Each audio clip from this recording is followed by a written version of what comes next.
8:33 en la mañana, qué gusto saludarle a esta hora al doctor Juan Falconi Puig.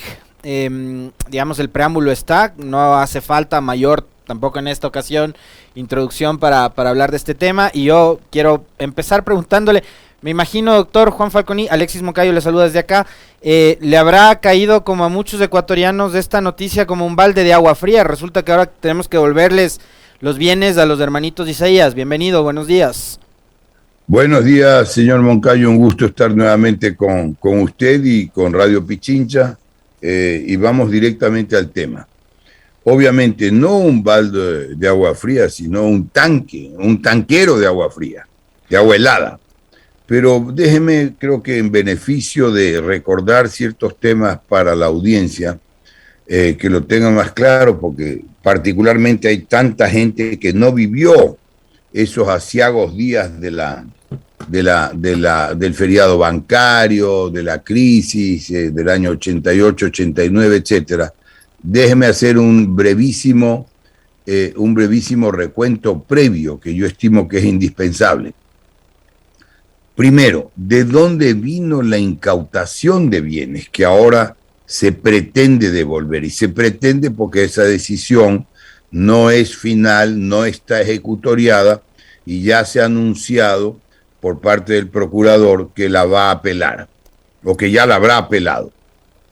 Y hay una cantidad importante de dinero que se la confunde como que si fuese toda la obligación que tenían los hermanos Isaías a partir de la quiebra y el fraude y los fraudes cuantiosos cometidos en Filambanco. Lo que se determinó en su momento, mayo del 2000, si no me equivoco, 2001, por la compañía Deloitte & Touche, de 654 millones de dólares, eran solo las pérdidas cuando pasó Filambanco a la AGD, cuando entregaron Filambanco ya técnicamente quebrado a la AGD.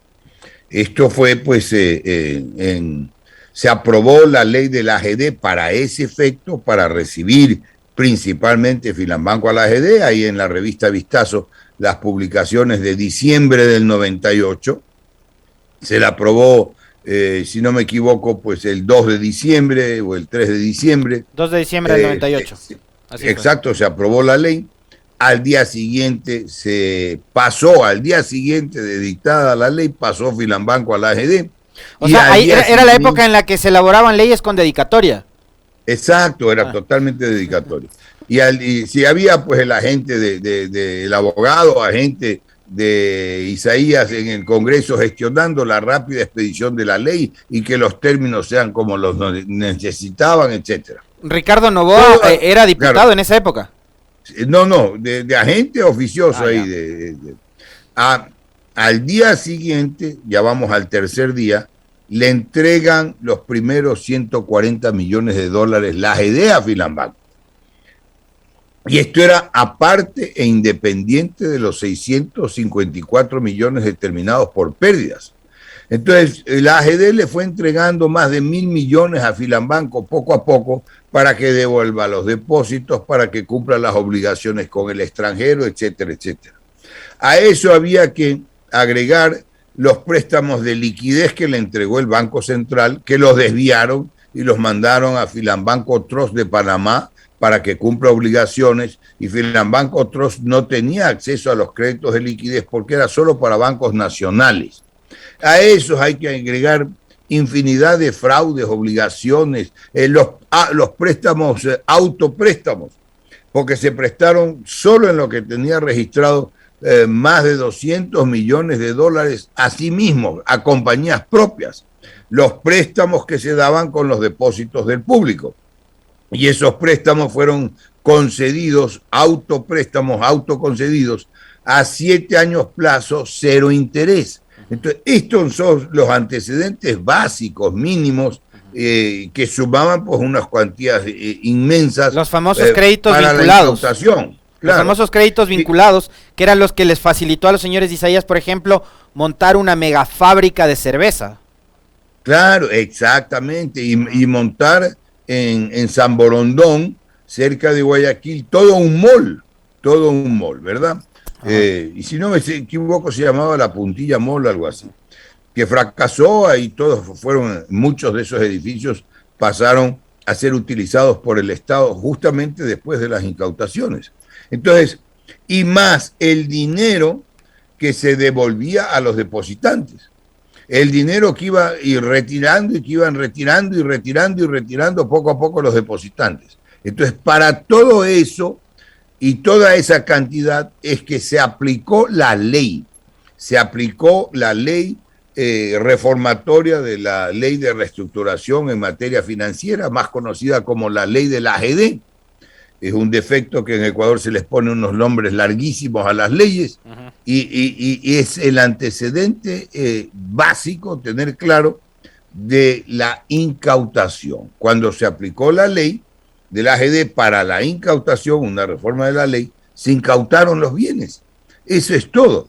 Y los bienes que no han sido, esto es un eufemismo, un cuento, una historia, como se diría comúnmente, que ahora tienen que devolver los bienes que no pasaron a terceros, los bienes que no fueron enajenados. Nada fue enajenado, nada fue vendido, todo estaba y está en manos del Estado.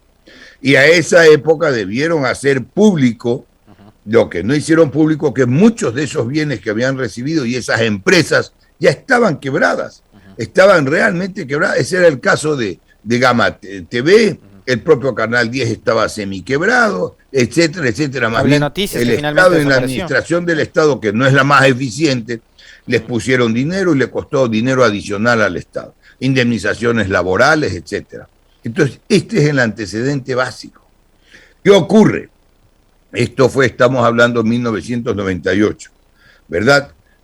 ¿Cuánto tiempo después que el 18, 20 años después, en el 2018, esto ya es hace 4 años, en el 2018... Es decir, 10 años después de la incautación, además. Claro, exactamente.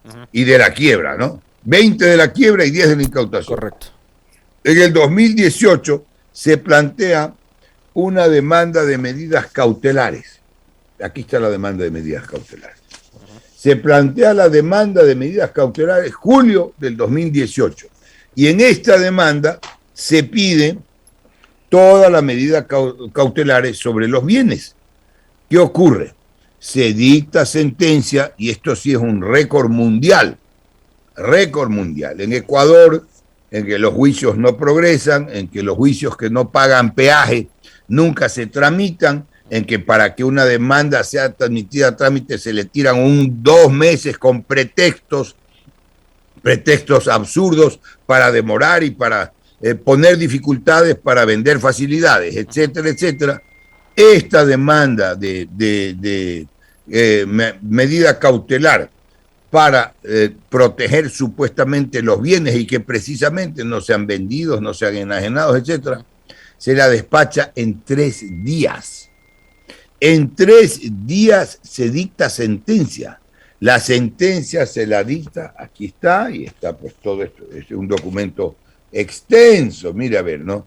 ¿Quién habrá redactado esta sentencia? Ciertamente sería una pregunta que se puede contestar con la sola lectura, ¿no? 3 días.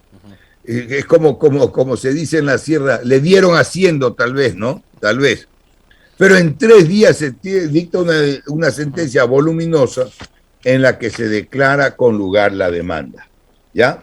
Y dice, administrando justicia, etcétera, etcétera, etcétera, en nombre de la República, declarar con lugar la acción constitucional de medidas cautelares independientes propuesta por el doctor Zavala como apoderado en calidad de procurador judicial y con el fin de prevenir el posible inicio de un procedimiento de remate.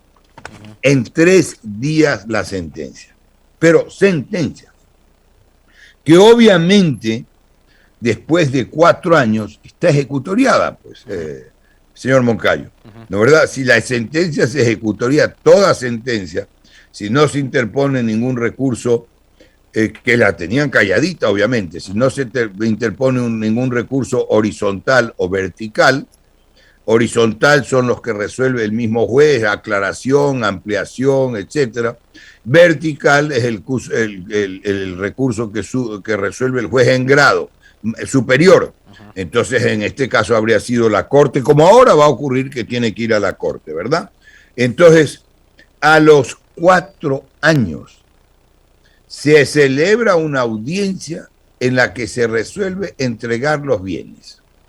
Esa audiencia la estamos obteniendo porque se la puede obtener por el SATG, que es el sistema donde está la información judicial, y no está todavía notificada por escrito, que tendremos que revisarla. Pero en el camino se presenta en abril de este año también otra demanda por el mismo motivo para proteger bienes en Durán, que no fue admitida a trámite.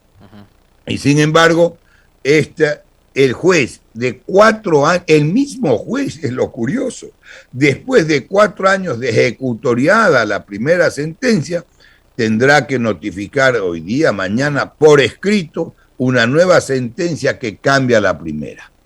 Como gran descubrimiento constitucional, como gran subterfugio constitucional, se alega que en algún momento, creo que es el 2013, la Corte Constitucional resolvió que una medida cautelar podía ser planteada conjuntamente con una medida objetiva, del derecho objetivo, de la protección misma del derecho, una medida cautelar.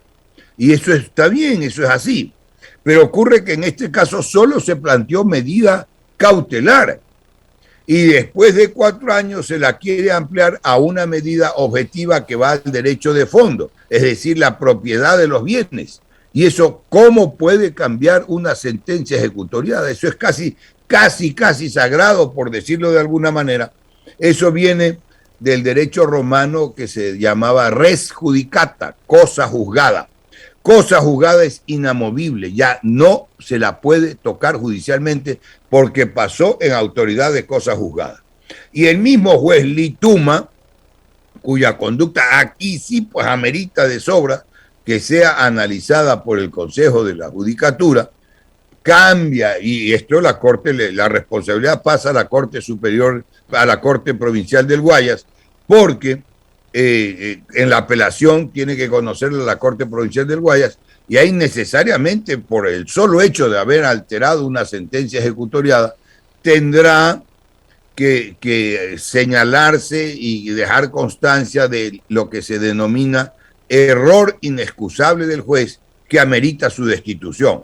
Si se declara el error inexcusable del juez, el Consejo de la Judicatura tiene que pasar a destituirlo. Ahora, doctor, este juez que determina la devolución de los bienes de los señores Isaías, ¿lo hace justificado o amparado en qué? Yo le pregunto, por ejemplo, se ha hablado mucho sobre el pronunciamiento de Naciones Unidas de que a los señores Isaías se les violó los derechos al debido proceso y el derecho a la defensa, por un lado. Y por otro, recordará usted bastante bien, que además está siempre súper documentado y asistido por toda la información necesaria, que en mayo del 2021, antes de que el señor Lasso asuma la presidencia de la República, hubo un pronunciamiento también judicial en el que, según los abogados de los señores Isaías, prácticamente la justicia ecuatoriana los declaró inocentes a este par de ciudadanos.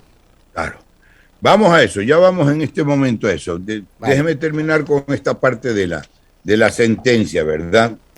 Y entonces aquí se invoca esta regla jurisprudencial que le digo, para la audiencia que se llevó a cabo hace pocos días. Esta notificación que convoca a la audiencia es de mayo de 5. Pero vamos entonces ahora al tema que usted bien señala. El Comité de Derechos Humanos de la ONU, aplicando las reglas de derechos humanos y el código y el protocolo de derechos civiles y políticos, emite 2 pronunciamientos que son básicos señalarlos, porque viene todo esto. El uno es el antecedente, la historia que he tratado de resumir de la incautación. Esto de los derechos humanos tiene otro antecedente que es necesario también recogerlo brevemente, para la información de su audiencia y de su audiencia y del resto de gente que pueda tener contacto con su audiencia. Esto de derechos humanos viene del mandato 13, que aquí lo exhibo, el mandato constitucional 13, que dictó la Asamblea Constituyente de Montecristi el 2008. Ese mandato 13 en lo medular, en lo que aplica a este caso, decía: expedida del gerente general, la resolución del gerente general de la AGD no es susceptible de acción de amparo constitucional u otra de carácter especial. No es susceptible de acción, repito, de amparo constitucional u otra de carácter especial. Y por eso mire cuántos años pasan para interponer la acción de derechos humanos. ¿Qué ocurre? ¿Por qué se dictó este mandato 13 por la constituyente? Mandato 13 que no es que violaba todos los derechos de esta gente, sino que solo impedía y coartaba las acciones urgentes de carácter constitucional o similares, porque la Asamblea estaban hartos, la Asamblea no terminaba de redactar la Constitución del 2008 que nos rige, pero el país completo y la Asamblea en particular estaban hartos de la plata que se llevaban, ahí sí, en volquetas, no en un balde de agua fría, sino en volquetas que se llevaban de este país, y dicta por eso, porque para coartar el tráfico con la justicia, para coartar la corrupción de los jueces, ineptos o no ineptos, pero corruptos en definitiva. Lo que se pretendía y se buscaba con el mandato 13 era ese. Tenían otras acciones legales de por medio, pero no las acciones urgentes o similares, constitucionales o similares, porque son urgentes, se resuelven rápidamente. Mire que le estoy demostrando pues que hay una que resuelven en 3 días, ¿verdad? Es la del 2018. Entonces, ese mandato 13 es el que les sirvió de base, con base en ese mandato es que fueron a los derechos humanos y reclamaron al Comité de Derechos Humanos de la ONU, con sede en Ginebra, ¿verdad? Porque tiene sede en Nueva York y en Ginebra, al Comité de Derechos Humanos de la ONU, Organización Naciones Unidas, en Ginebra, reclamaron que la aplicación del mandato 13 le había violado sus derechos y que no pudieron reclamar de esas decisiones de incautación, de esas decisiones de la AGD, para tratar de recuperar en parte lo que había puesto el Estado ecuatoriano.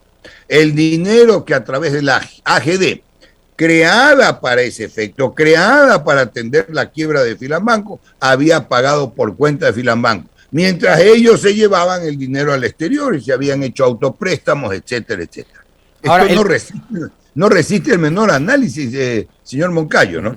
Entonces no es posible la devolución de los bienes. La conclusión es esa. Por supuesto que no. No hay mecanismo legal que justifique la devolución de los bienes. No hay, ese juez tendría que ser realmente sancionado a la mayor brevedad, porque si no se llevan el país en pesos. Ya solo falta que pretendan una partida presupuestaria para que todos los años el Ecuador les regale 2.000 millones, mientras la gente se muere de hambre, mientras estos han vivido prófugos como reyes en Miami, ¿no es cierto? Ya les dictaron un recurso de revisión, que nadie dijo nada, un recurso en la misma Corte Nacional, absurdo, improcedente, y con eso es que fueron exonerados. Pero bueno, es que la historia es tan larga y las vicisitudes legales tantas que tendríamos que tratar de ir en orden. Vamos entonces, el antecedente de la decisión del mandato, el antecedente del mandato 13 es básico para la decisión del Comité de Derechos Humanos. Y está aquí el dictamen del Comité de Derechos Humanos. Y lo primero que hay que tener aquí en claro es que en ese dictamen no se ordena devolverle nada de bienes. Aquí estoy exhibiendo el dictamen. Yo no he visto que nadie que hable a favor de esta gente exhiba ningún documento que realmente sea a su favor. Examen de la cuestión de fondo. En el presente caso, en el 7.4 del dictamen, dice: En el presente caso, el comité considera que la emisión del mandato constituyente 13, que prohibió de manera expresa la interposición de amparo constitucional u otra de carácter especial contra las resoluciones, incluyó la eventual destitución de los jueces, sin perjuicio de la responsabilidad penal a que hubiera lugar la que ellos tenían, a los jueces que abocaran conocimiento de este tipo de acciones, violó el derecho de los autores a ejercer acciones constitucionales de acuerdo con el artículo 14 del pacto. Pero aquí eso dice nada más. Y eso tenía correcciones, tenía maneras de hacerlos, etcétera, y le impone las obligaciones al Estado ecuatoriano. Pero esto que es la materia constitucional, ¿no es cierto? Esto que discute y analiza el comité de Derechos Humanos de la ONU, no va más allá, no dice que le devuelvan ningunos bienes, no dice que tienen que ser indemnizados, no dice que tienen derecho a reclamarle 2.000 millones al Estado. Se refiere únicamente a la sentencia de privación de libertad, nada más. Claro, pero cuando quieren reclamar ahí se hablan de 2.000 millones, claro. Pero cuando se trataba de pagar las deudas, ahí sí decían que con los 654 millones estaba pagado todo, ¿va? Esto es... Ahora, doctor, perdóneme un ratito, Somocay. El giro de esto es una vergüenza para el sistema judicial ecuatoriano. De acuerdo. Pero es una vergüenza mundial. Tengo dos preguntas. Preguntas para usted. Además, le voy a pedir que sea breve. Porque ya... No he terminado. Si quiere, termino con lo del... Nos queda 5 minutos. Nos queda 5 minutos. Le voy a pedir que esos 5 minutos los aproveche súper bien. Porque además le tengo dos preguntas. Le voy a meter en una... En zona caliente, porque le voy a pedir también su lectura política de esto. Pero primero, ¿por qué? A ver, ahora se dificulta mucho más la venta de estos bienes, por ejemplo. Digamos, están en manos del Estado, y yo, una de las cosas que me he cuestionado, y que los ciudadanos también se cuestionan, es ¿por qué una vez que se incautaron, no se vendieron esos bienes para tratar de con eso reparar a las personas que fueron perjudicadas por el filambanco? Punto uno. El propio Estado que pagó por ello. Correcto, punto uno. Y punto dos, todo esto está pasando cuando tenemos un banquero de presidente. Estaban esperando los señores Isaías, quienes han sido además actores protagónicos de la historia de este país durante los últimos 20 y pico de años. Ellos, estando en Miami, no han dejado de estar presentes en Ecuador, han movido sus hilos, manejan títeres que acá operan en todo nivel, a nivel periodístico, a nivel político, a nivel económico, a nivel judicial, etcétera, etcétera, etcétera. Entonces, ¿esperaron a que gobierne Lazo para venir a tratar de recuperar el vuelto? Sí, esa es una coincidencia muy especial. Por eso yo decía en una entrevista anterior que el presidente tiene que pronunciarse, porque esto es un asunto del Estado ecuatoriano. ¿El presidente tiene qué? Es un asunto de fondos del pueblo ecuatoriano. ¿El presidente tiene qué? Todo el país. No le escuché, ¿el presidente tiene qué? Pronunciarse sobre este tema, que no es interferencia en la función judicial, ni mucho menos. Es un asunto que interesa al Estado. El jefe de Estado es el presidente de la República, en términos generales, y no puede dejar de pronunciarse con una barbaridad jurídica, como ya ha venido pronunciándose con temas judiciales. Si convocó al presidente de la Corte y al presidente del Consejo de la Judicatura para tratar el manejo judicial, el desastre del manejo judicial. Pero déjeme terminar para volver a este tema caliente que usted dice. Pero termino con lo del Comité de Derechos Humanos. El Comité de Derechos Humanos dice en una información de carácter general, pues que se aplica a ese comité a todo, selección de decisiones del Comité de Derechos Humanos adoptadas con arreglo al protocolo facultativo, el que invocan. Y dice, aquí clarísimamente, está escrito en el subrayado, lamentablemente no se puede leer, pero ya voy a organizar esto para publicarlo en las redes, ¿verdad? Porque esto el país entero tiene que conocerlo y entenderlo. ¿Qué dice aquí? Dice el propio comité, no somos tribunal, no somos jueces, no actuamos como jueces, y los dictámenes del comité no son vinculantes para los estados parte. No son vinculantes, no son obligatorios. Está en la buena voluntad e intención del Estado cumplirlos o no cumplirlos. Por eso el Estado cumplió con una parte de esto, publicando el dictamen del comité, haciéndolo público, pero obviamente no le pudo dar, tenían la vía ordinaria expedita para reclamar judicialmente, pero no pudieron reformar, no reformaron el mandato 13. Ese es todo el tema. Entonces viene aquí la coincidencia que dice usted, a ver en todo el control que tienen, cuánto han aportado a las campañas políticas. A ver, ahora, claro, por el solo hecho de tener un colega en la presidencia de la República, obliga a ese colega, presidente de la República, a pronunciarse sobre esta barbaridad jurídica. Ya en Ecuador, jurídicamente, legalmente, solo falta que llueva para arriba, señor Moncayo, porque con ejemplos como estos, ¿cómo puede crecer la juventud ecuatoriana? Mientras un pobre hombre puede morir en una refriega, en un motín, en una cárcel, en la que esté accidentalmente por haberse robado una gallina, porque tenga hambre, por haberse robado dinero para una medicina de un hijo enfermo, tiene que pagar con la muerte en un motín en la cárcel. Estos han vivido con el dinero de los ecuatorianos como reyesuelos en Miami. Y entonces ese juez Lituma, que es el mismo, esto es inaudito jurídicamente, que viola una sentencia ejecutoriada 4 años antes, dictada por el mismo juez, es que ni siquiera cambia de nombre el juez de la misma judicatura, pueda decir semejante barbaridad. Esto es realmente, en una redacción que vale compararla con la redacción de ciertas personas, de ciertos abogados, porque hay, así como se reconoce la voz, se reconoce la redacción. Vale comparar la redacción del juez Lituma con otros, vale comparar la actitud del juez Lituma con otros juicios, a ver si no tiene juicios de meses ahí que no ha resuelto, ¿sí me explico? Y en la Corte, aún en la Corte Nacional, hay juicios que demoran años, pero mientras en esto, una sentencia a los 3 días de haberse presentado la demanda es récord mundial. Eso hizo el juez Lituma en el 2018 y en julio del 2018. Y hoy, en mayo del 2022, dicta otra sentencia encima de la de él mismo, que está ejecutoriada hace 4 años. Esto no puede quedar en la impunidad. El mismo juez. Con esto voy a terminar un ratito, señor Moncayo. Le pido que sea breve porque ya se nos acabó el tiempo. Sí, se nos acabó el tiempo, ya sé. Pero la impunidad termina en los jueces. Ellos conceden la impunidad y siguen siendo impunes. Esa es la historia final.